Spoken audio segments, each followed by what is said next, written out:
মধ্যবিত্ত ঘরের মেয়ে আমি। বাবা-মা হুট করেই আমার পড়াশোনা চলাকালীন বিয়ে দিয়ে দেয়। আমার কোনো ভাই ছিল না। আমরা ২ বোন ছিলাম। বোনের মাঝে আমি বড় ছিলাম। বাবা-মা তাদের পছন্দের ছেলের সাথে আমাকে না জানিয়ে বিয়ে ঠিক করে। ছেলেটা একটা স্কুলে টিচার।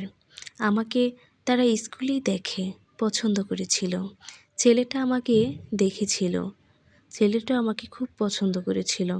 আমি বাদে আমার পরিবারের সবাই তাকে দেখেছে।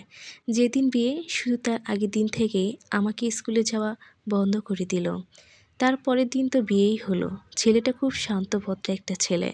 আমাকে পেয়ে সে যেন এক আকাশ পরিমাণ খুশি হয়েছিল। কিন্তু আমি তাকে একটুও পছন্দ করতাম না। বিয়ের দিন তাদের বাড়িতে আসতে না আসতেই সব গহনা খুলে তার মায়ের হাতে তুলে দিয়েছিল। পরের দিন বাবার বাড়িতে যাওয়ার সময় তার মা আমাকে সম্পূর্ণ গহনা দেননি। অর্ধেক গহনা দিয়ে বলেছে, "বাড়ি গহনা, তোমার শরীর খারাপ করবে বেশি গহনা পরলে বাবার বাড়ির লোকেরা হয়তো আবার খুলে নিবে। কে জানে কার মতলব কেমন।" এসব কথা শুনিয়েও আমি চুপ করেছিলাম। আমার স্বামী তো মুখে কোনো কথাই নাই। আমরা মধ্যবিত্ত ঘরের মেয়ে, একটু কথা তো শুনতেই হবে। বিয়ের দিন মা বলেছিল, শ্বশুর শাশুড়ি কিছু বললে মুখে মুখে তর্ক করিস না, তাদের কথা শুনবি, মেনে চলবি, তাদের কথা মতো চলবি। বাবার বাড়িতে গেলেও তারা এমন দেখেও কিছু বলে নাই। এমনভাবেই ৫-৬ মাস এভাবেই চলতে থাকে। খুব শীতের দিন চলে আসছে। একদিন জোর গলায় আমার শাশুড়ি বলে উঠল, "শীতের পিঠার সময় এখন। বউ, তোমার বাবা মা কি মেয়ে বিয়ে দিয়ে খাটে উঠে গেছে নাকি, যে শীতের সময় এখনও পিঠা পাঠায় না?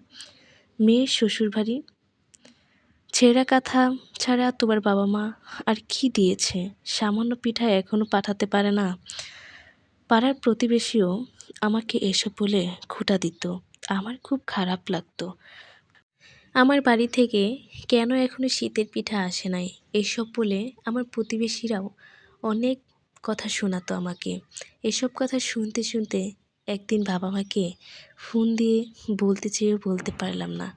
কারণ আমি জানি আমার বাবা মা কখনো এত খরচ করতে পারবে না আমার জন্য, কারণ আমরা মধ্যবিত্ত। তাই বাবা মার সাথে বেশি কথা বলতে না পারায় ফোনটা কেটে দিলাম।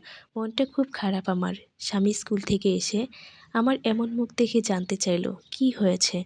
আমি কিছু না বলে চুপ তাকে ভাত দিলাম। হঠাৎ আমার শাশুড়ি এসে বলে উঠল, আমি নাকি সাজগোজ করে বসে থাকি, সারাদিন কোনো কাজ করি না। স্বামীর জবাব দিল, বলল, বাবার বাড়িতে কয়েকদিন থেকে কাজকর্ম শিখে আসো। এই সুযোগে শাশুড়ি বলে উঠল, শীতের পিঠা ছাড়া যেন এ বাড়িতে আর না আসে। মনটা অনেক খারাপ। বাবার বাড়িতে যাওয়ার সময় আমার স্বামী আমার মন খারাপ দেখে আমার হাতে ৫,০০০ টাকা দিয়ে বলল, তোমাকে তোমার পছন্দ মতো কোনো দিন কিছু মায়ের সামনে দিতে পারি নাই, এই জন্য টাকাগুলো দিলাম, তুমি তোমার মন মতো কেনাকাটা করো। আমি মনে মনে অনেক খুশি হলাম। নিজের জন্য ৩০০ টাকা দিয়ে একটা জামা কিনলাম, আর বাকি টাকাগুলো দিয়ে বাড়ির জন্য কিছু বাজার নিলাম। আর শ্বশুরবাড়ি যাওয়ার সময় যেন পিঠা নিয়ে যেতে পারি, তার জন্য কিছু কেনাকাটা করলাম। বন্ধুরা,